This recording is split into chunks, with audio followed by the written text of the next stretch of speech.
Kalau Harun Rasid pas ngaji sebagai santri, tapi kalau Imam Malik ngurus KTP ya sebagai rakyat, ya antri, ya beliau yang datang. Jadi itu sudah ada percontohan hubungan yang sangat elegan, yang sangat saling menghormati antara seorang Umaro, yaitu zaman itu Harun Ar-Rasyid, dengan Imam Malik. Padahal kitab Muwatta itu kitab yang sangat luar biasa. Akhirnya suatu saat anak-anaknya Harun Rasyid itu disuruh ngaji. Niku penggaweannya niku pekerjaannya itu suruh bawa kendinya Imam Malik kalau mau wudu.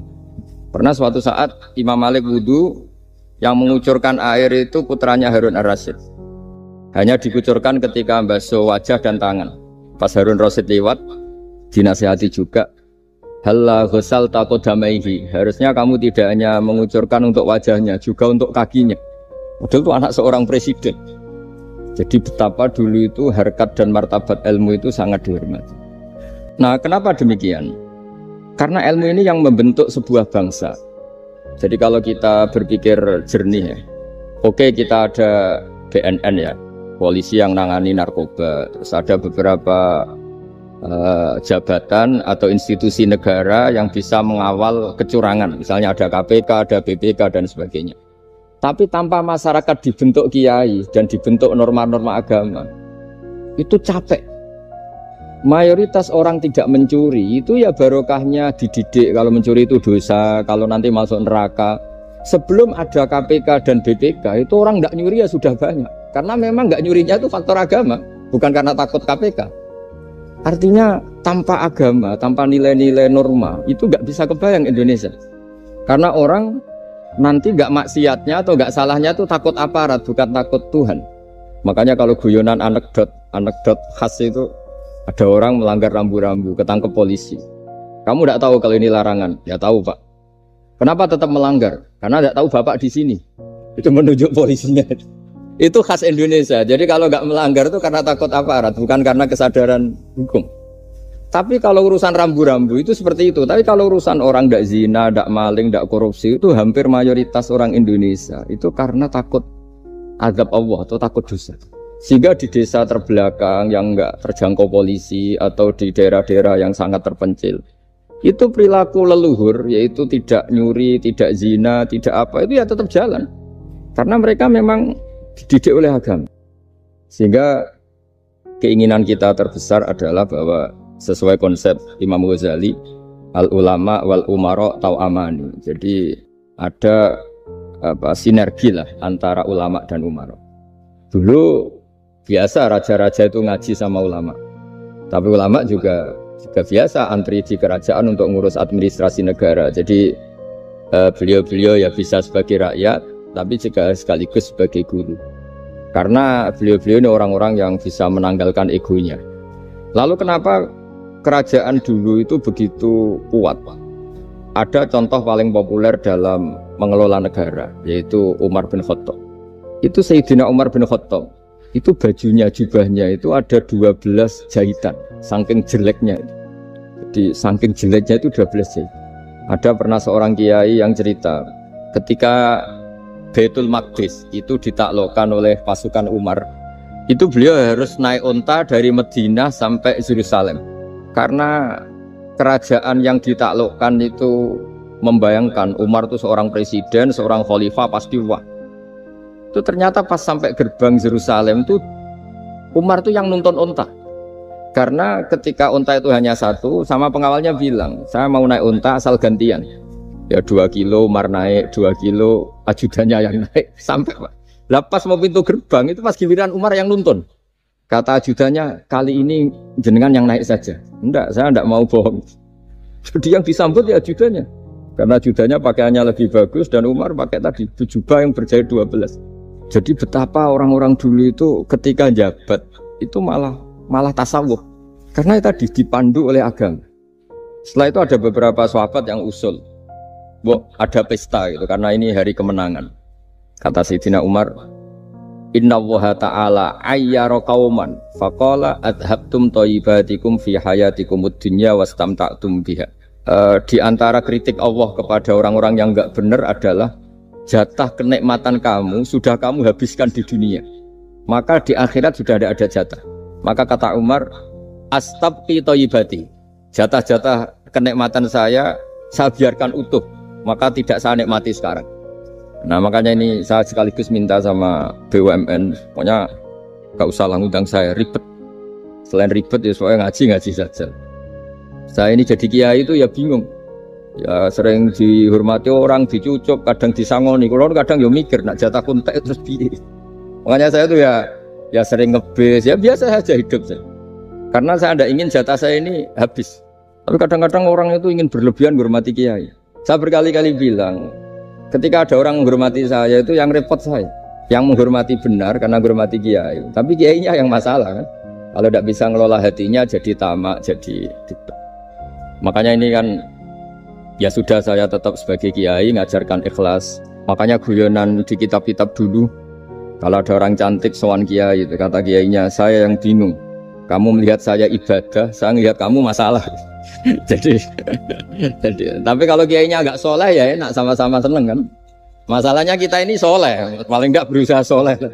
Ya jadi kalau Pak Aryo sowan sini itu dia benar sudah sopan lah sama kiai, beliau pejabat sopan. Saya yang masalah kan.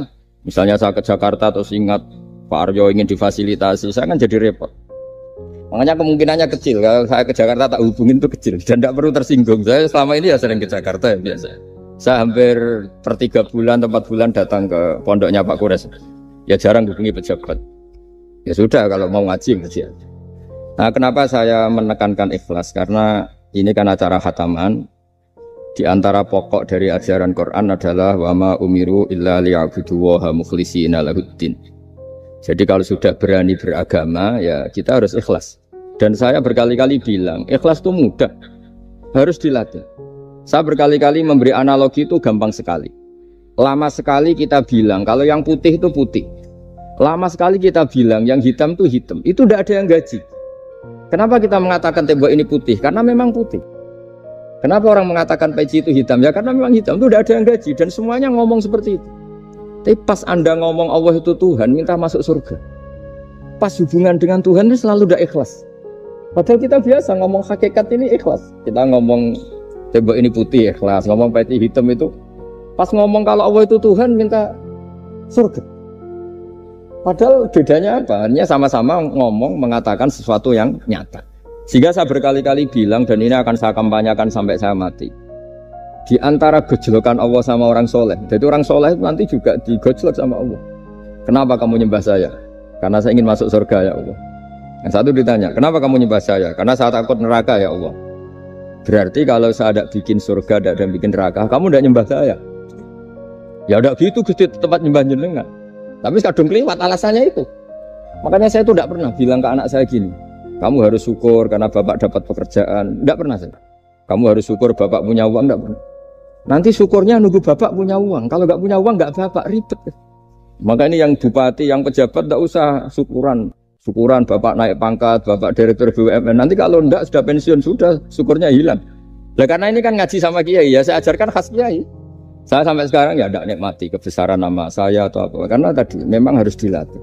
Kalau kita bisa mengatakan putih itu ikhlas, tanpa tekanan, tanpa imbalan. Kenapa pas mengatakan Allah Tuhan harus minta surga?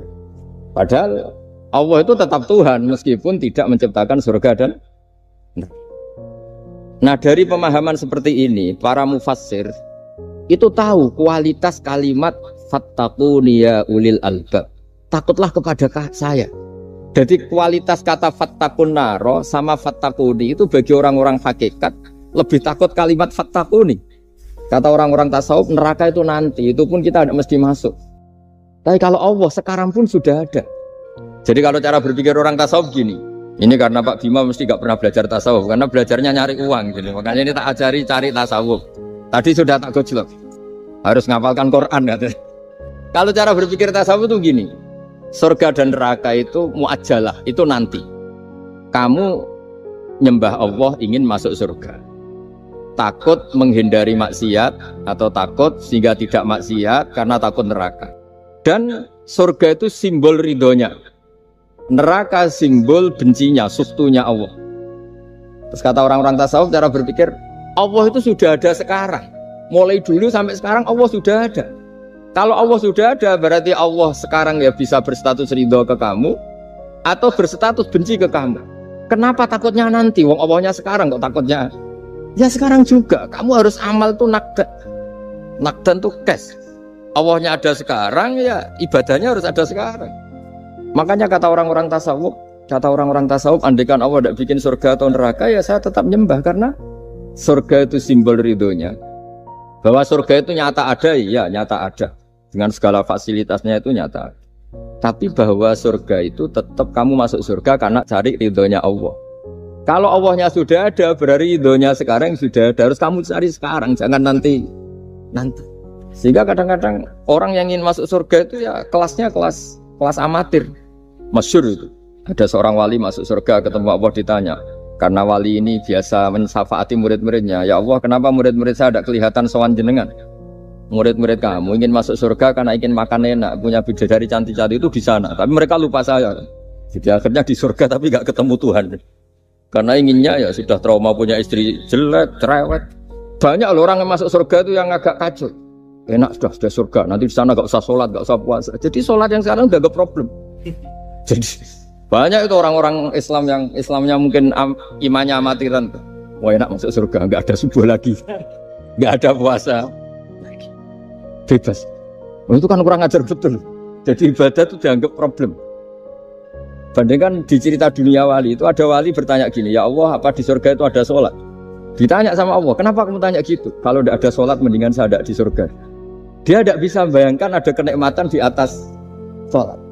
Nah kalau jenengan kan nggak bisa membayangkan kalau di surga masih disuruh sholat.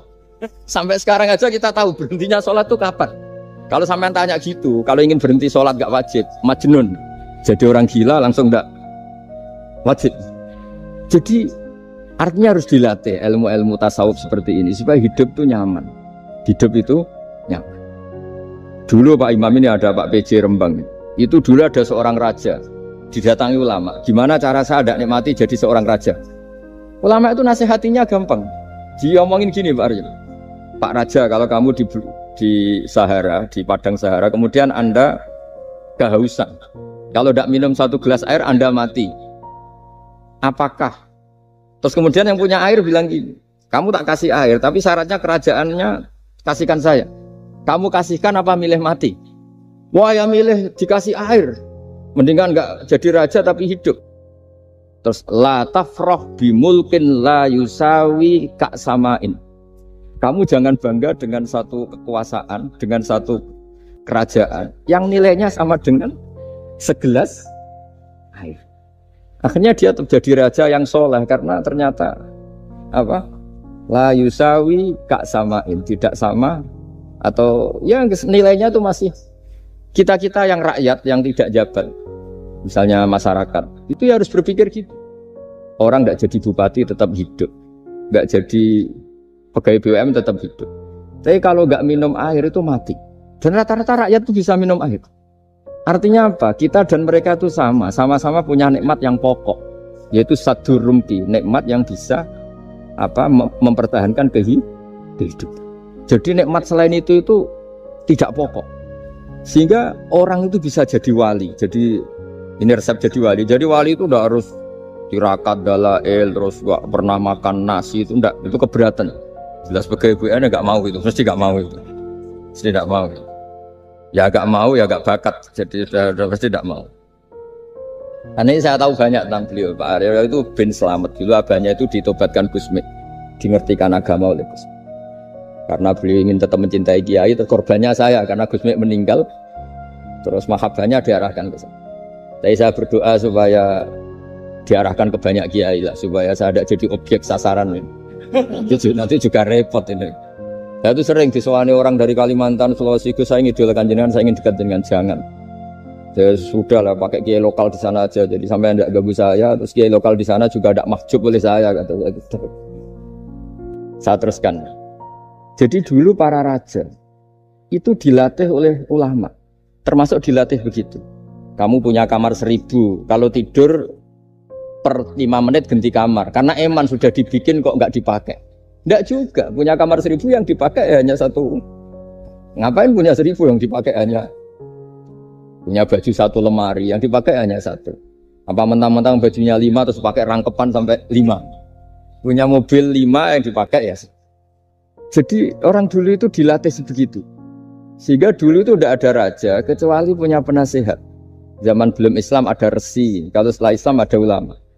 Sehingga mereka bisa menertawakan kerajaan. Maksudnya dianggap biasa. Ada seorang raja ditanya ulama, khas seorang raja itu apa?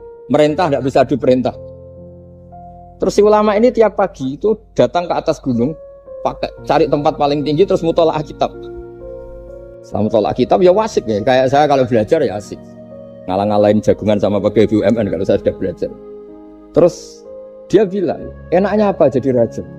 Saya di sini nggak ada yang memerintahkan saya, berarti saya dengan raja sama. Dan kelebihan saya juga tidak ada yang ganggu. Kalau raja masih banyak yang ganggu. Artinya bisa mengolah. Kalau sekarang enggak. Banyak kiai yang melihat pejabat itu kayak gimana? Wong kok mulyane ngono, buka pintu aja nggak pernah. Mulyane kayak gitu. Yang jenis ini dia rugi, sudah iri, nggak punya kenikmatan sendiri. Ulama dulu itu bisa mengelola kenikmatannya sendiri dengan cara seperti itu. Makanya masyhur Sayyidina Ali itu kalau malam itu diantara sebab beliau tambah dekat sama Allah. Itu diantara wiridannya itu bukan kayak wiridan kita itu enggak. Wiridannya begini. Ya Allah, kafani izzan an takuna li rabban wa kafani fakhran an akuna laka abdan. Saya sebagai manusia ini sudah sempurna, punya Tuhan engkau. Tuhan yang maha dahsyat, maha top. Kayak apa nyesalnya saya kalau punya Tuhan hanya sebuah batu, hanya pahatan batu. Atau Tuhan yang mati, atau Tuhan yang kelaparan. Wa kafani fakhran an akuna laka abdan. Dan saya ini bangga karena jadi hambamu. Jadi orang dulu itu nyembah Allah itu tidak harus dengan kalimat subhanallah akbar, tapi punya kesimpulan yang menjadikan mereka ini nyaman dengan Allah. Abu Yazid Al-Bustami itu diangkat jadi wali setinggi-tingginya itu diantaranya kalau wiridan bilang gini, ya Allah kenapa engkau ngasih makan saya, ini aneh. Kenapa engkau ngasih minum saya itu aneh.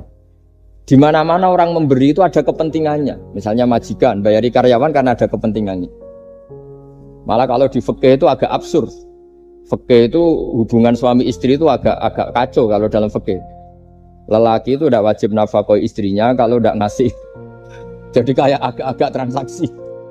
Dan istrinya punya hak nggak mau diajak kalau nggak dikasih nafkah. Jadi makanya dulu Mbah Mun tuh kalau ngajar saya fikih itu ngajari wong perhitungan. Maksudnya wong ambek bojo kok perhitungan. Tapi di mana-mana hubungannya orang tuh begitu. Wong kenal kiai, nak orang meloro kiai diatur ngene iki ora marem. Singkat cerita Bu Yazid itu, ya Allah engkau zat yang luar biasa. Engkau tidak butuh saya tapi ngasih saya. Ini fenomena aneh. Di mana-mana orang ngasih itu ada kepentingannya, apalagi pilkada. Wah, itu tambah banyak kepentingan.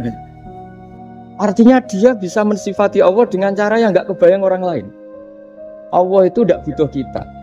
Tanpa kita sudah jadi Tuhan, tapi ngasih apa ya Allah alasan kau mengasih saya? Engkau tidak butuh saya. Di mana-mana orang ngasih itu kan karena butuh. Misalnya kamu ngasih anak, apapun alasan ikhlas Anda ini karena nyaman. Anak ini menjadi hiburan. Tetap seneng ya. Ada unsur kamu itu dapat timbal balik. Setidaknya seneng. Atau ngasih rival politik kamu, setidaknya ya karena safety lah kata tadi Pak Ari. Bergak berontak teman-teman. Pokoknya ada kepentingan. Tapi Allah ini zat yang nggak punya kepentingan, kemudian tetap ngasih. Dari situ terus dia punya cara mencintai Allah. Jadi wali-wali dulu itu punya cara untuk mencintai Allah. Dengan cara seperti itu. Makanya ada wali yang nangani orang-orang macam-macam. Kayak Gusme itu masyhur, beliau nangani orang fasik, orang macam-macam. Dulu itu ya ada seorang wali itu jadi wali karena beli narkoba. Tapi bukan untuk diminum, untuk dimusnahkan. Tapi kalau sekarang nggak mungkin karena narkoba harganya sudah miliaran, triliunan. Kalau dulu mungkin. Jadi ceritanya itu kampung dulu kan terpisah-pisah oleh gunung, oleh apa. Singkat cerita si wali ini setiap ada bandar narkoba dulu pakai homer kalau dulu arah. Dibeli sama dia. Dibeli setelah agennya pergi dilarungkan pokoknya dibuang. Begitu terus. Suatu saat si pengedar narkoba ini heran. Kampung situ itu selalu tak kirimin homer kok gak ada yang mabuk. Tapi dibayar cash. Malah si orang ini meninggal wangi. Ternyata dia tidak ingin kampungnya itu mabuk. Sehingga dicegat di jalan supaya homer ini tidak sampai ke kampung. Sekarang kan tidak mungkin narkoba semahal itu. Tapi apapun itu kembali ke ulama dan umaro. Alhamdulillah di Indonesia itu ulama yang mati-matian supaya generasinya tidak terlibat narkoba dengan cara ditakutkan neraka. Umaro juga melakukan itu dengan cara ditakutkan penjara. Ini yang kita sama-sama ulama wal umaro apa? Tahu aman. Kita kerjasama dengan kapasitas masing-masing. Jadi penting sekali ngaji seperti ini supaya kita tahu bahwa khazanah-khazanah kita tentang dekat sama Allah itu macam-macam. Ini khusus ijazah ini sama Pak Bima, Pak Aryo itu. Dulu Kiai Hamid Pasuruan terkenal wali. Dan di antara wirid dan dzikrul walfilin ada beberapa kata yang dari Kiai Hamid. Jadi dzikrul walfilin itu kalimatnya utamanya dari Gusmi, Mbah Ahmad Siddiq. Tapi ada beberapa kalimat yang dari Kiai Hamid Pasuruan. Saya tahu banyak lah, karena bapak saya juga temannya Gusmi dan mbah saya kandung sepupu sama Mbah Hamid. Itu kalau ada orang sepuh-sepuh Pak Bima kayak jenengan Pak Aryo, disuruh ngapalkan Quran. Ya mereka protes. Masa saya hafal, Pak? Sudah lah pokoknya ngapalkan. Ada yang 2 juz mati, 1 juz mati. Karena ya sudah sepuh. Suatu saat ada ulama yang tanya, kenapa Mbah Hamid? Biar kamu dalam perjalanan di dunia tercatat ini bercita-cita hafal Quran. Sehingga kalau mati berstatus man salaka thoriqan yaltamisu fihi ilman sahalallahu lahu thoriqan ilal jannah. Orang yang mati berorientasi ingin ngaji. Tapi kalau kamu tidak punya orientasi ngaji kan di otak kita andaikan direkam Allah. Loh, coba hati kita andaikan direkam Allah. Ingin kaya, ingin punya gunung, ingin punya alpat, ingin punya ini itu. Coba kalau itu nanti disetel di akhirat. Tapi kalau kamu ingin ngapalkan Quran kan setidaknya pas disetel ya keren. Ingin hafal Quran meskipun tidak hafal-hafal gitu. Ingin hafal itu. Meskipun nanti kalau malaikatnya drengki ditambahin meskipun. Tapi insya Allah mereka tidak ada yang drengki. Tapi andaikan kita nanti tidak punya cita-cita ngaji, itu rekaman kita hanya itu. Ingin mapan, ingin kaya, ingin menguasai dunia. Betapa malunya kita kalau rekaman itu kita dengar di depan Allah. Padahal nanti niat ini yang dihitung. Faman kanat hijratuhu ilallah wa rasulih fa hijratuhu ilallahi wa rasulih. Orang yang orientasinya hijrah. Hijrah itu meninggalkan yang buruk menuju yang lebih baik. Hanya untuk Allah dan Rasul, maka ya dihitung ke sana. Jadi misalnya Pak Bima, Pak Aryo ngapalkan Quran, hafal-hafalnya. Tapi berarti perjalanannya ini mencari ridhonya Allah. Itu ditulis. Tapi kalau kita orientasinya ingin mapan, ingin sejahtera, ya ditulis. Ini ingin punya rumah 2, ingin punya rumah di berbagai provinsi. Ini coba kalau itu nanti direkam.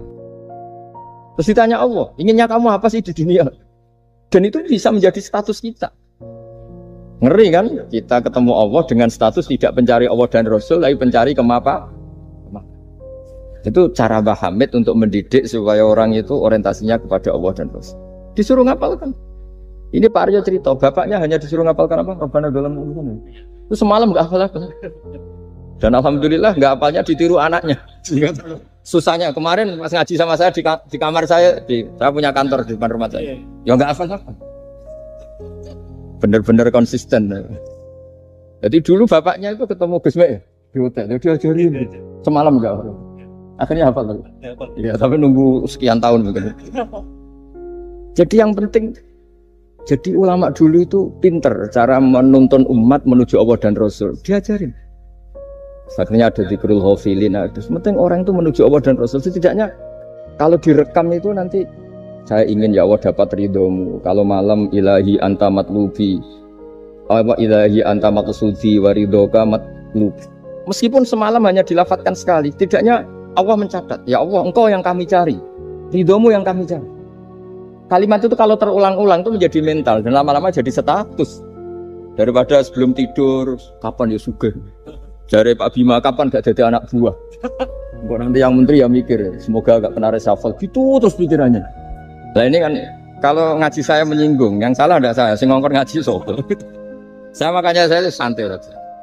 Sampean kecewa malah bagus karena ndak ngel-ngelo saya lagi.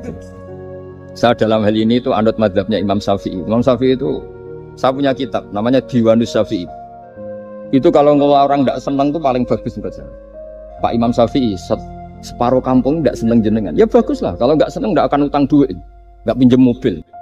Wong nggak senang itu kan nggak mungkin pinjam uang. Saya pernah ketemu seorang bupati, cerita ini.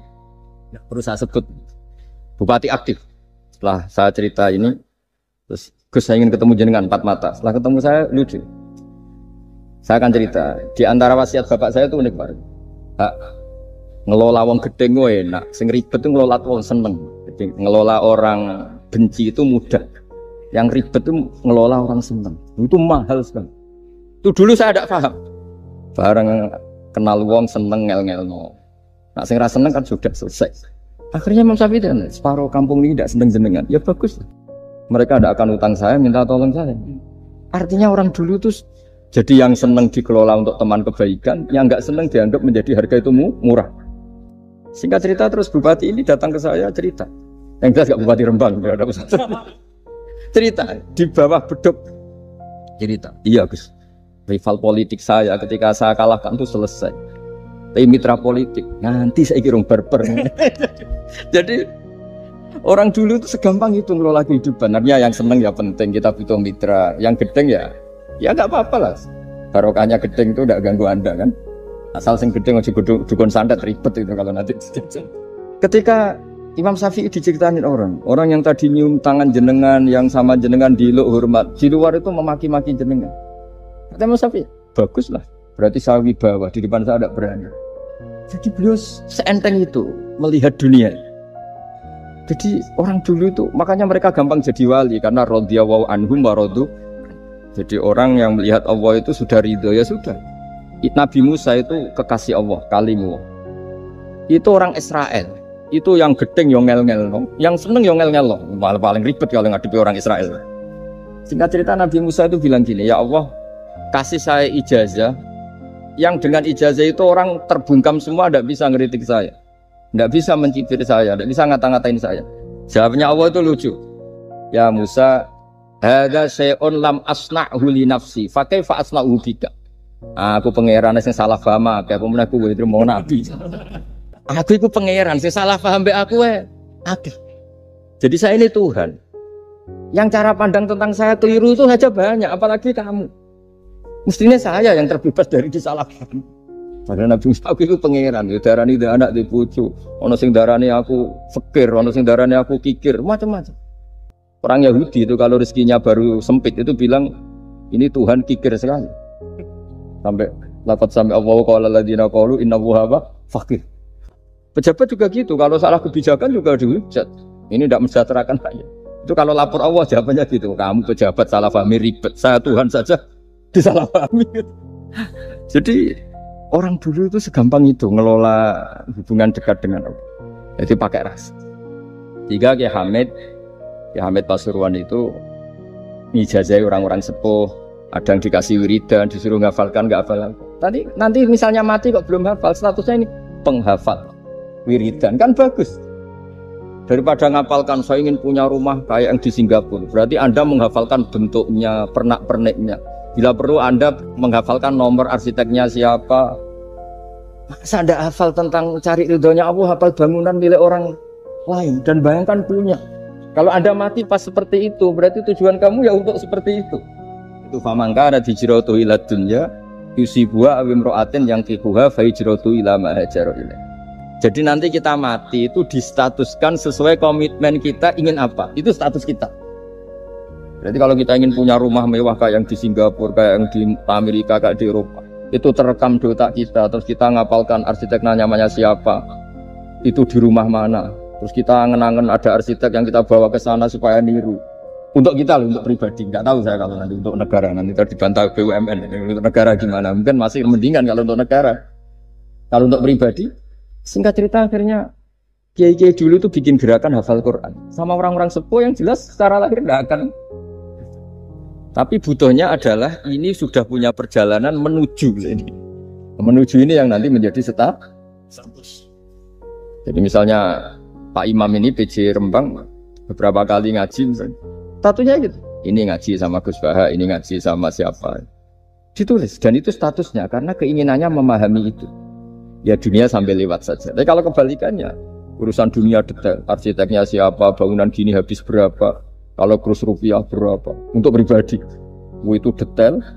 Pas urusan ngaji sekenanya, kadang sampai punya guru aliran sesat apa nggak tahu karena pas urusan akhirat sekenanya, akhirnya sedapatnya. Ternyata ada guru, ada kiai tapi dukun. Saking sekenanya urusan akhirat, tapi kalau urusan dunia makanya banyak orang ditipu oknum ya. Oknum yang sebenarnya enggak kiai tapi ngaku kiai, sebenarnya dukun. Itu saya kadang ya seneng. Senengnya itu betapa mereka diingatkan. Urusan dunia enggak pernah ketipu, kok urusan akhirat ketipu. Berarti apa? Urusan dunia detail, urusan akhirat enggak detail. Sampai dukun bermacak kiai saja sudah bisa nipu.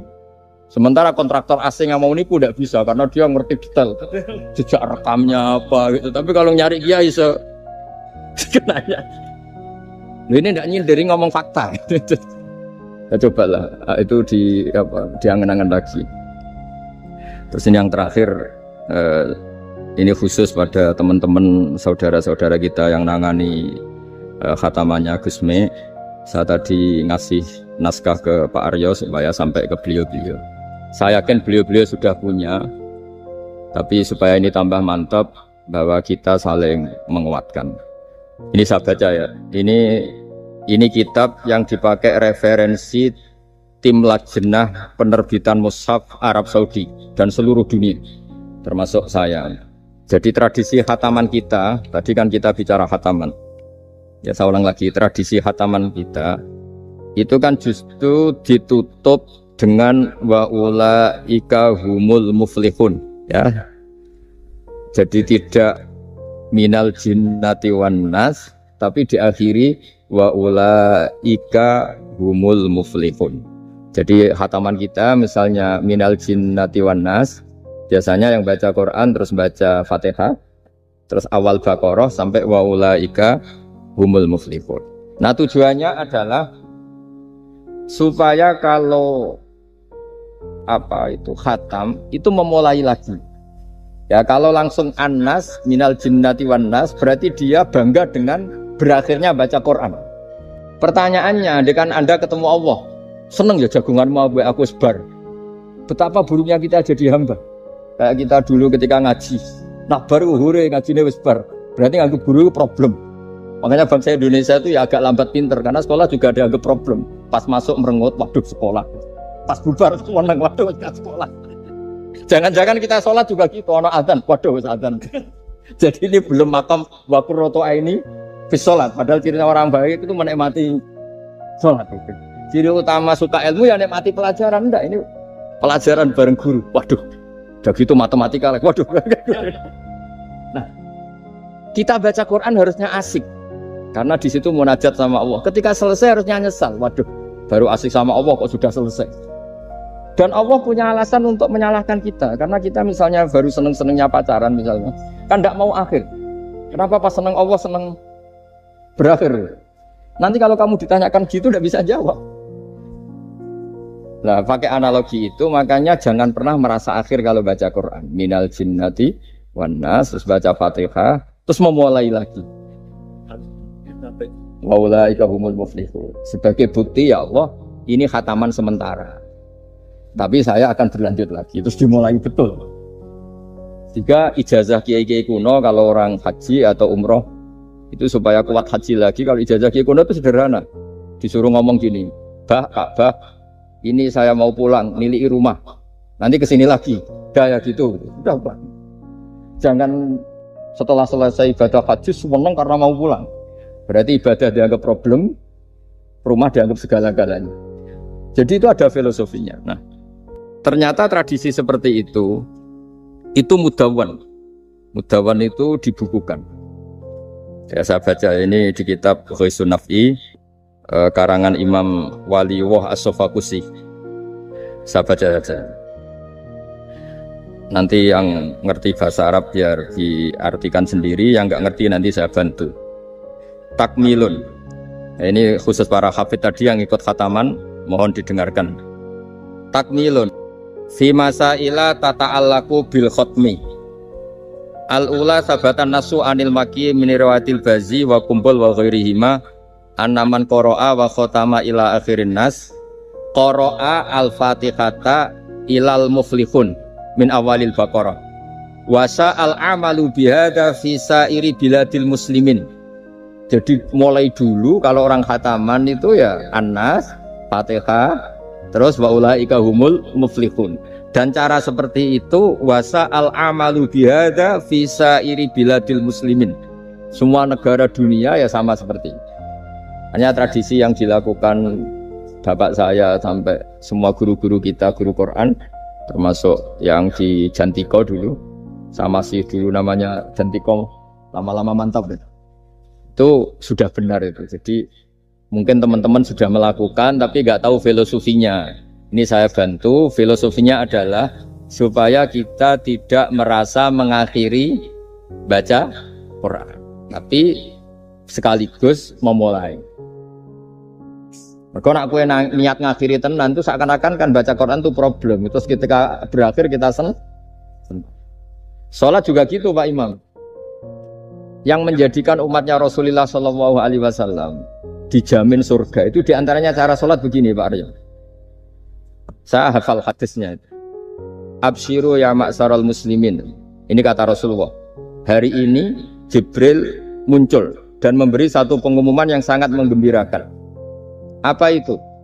Umatku berstatus, ya ini kata malaikat Jibril. Umatku berstatus mereka itu fa'alu faridotan wantadoru ukhra. Melakukan satu fardu selesai atau addu faridotan wantadoru ukhra. Jadi misalnya tadi saya sholat subuh. Status saya ditulis oleh malaikat Jibril, Bak tadi sholat subuh. Dan ketika saya ditanya, Bak kok jauh urip sampai jam 10, jam 11 ngenteni habis sholat duhur. Ketika sholat duhur selesai, orientasi saya ngenteni sholat gitu terus. Sehingga statusnya umatnya Nabi adalah addu faridotan wantadoru ukhra. Komitmennya adalah melakukan satu fardu dan menunggu yang lain. Berarti kita dihimpit di dua kebaikan.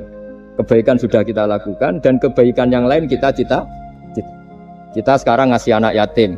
Di hati kita juga ingin mengasih lagi. Ngasih orang miskin juga gitu. Begitu juga kebaikan-kebaikan yang lain. Sehingga kita dihimpit di dua apa? Kebaikan. Kebaikan yang kita lakukan dan kebaikan yang kita angankan ya, atau kita cita-cita. Ya sudah begitu. Sehingga dengan cara seperti itu orang Islam itu nyaman. Bayangkan kalau kita berstatus punya rumah dan punya rumah lagi, ingin punya mobil lagi, berarti sih satu itu minat dunia wa ilat dunia, minat dunia ilat dunia. Itu kalau pas mati, pas khayalnya begitu, Allah posisinya di mana? Ya ini sudah siap ya, setor kak, atau mana? Siap. Ya siap. Siap Pak Gaya. Ya siap. Sampai berapa juz rencana? 30. Sampai 30 juz apa juz 30? Juz 30 dulu.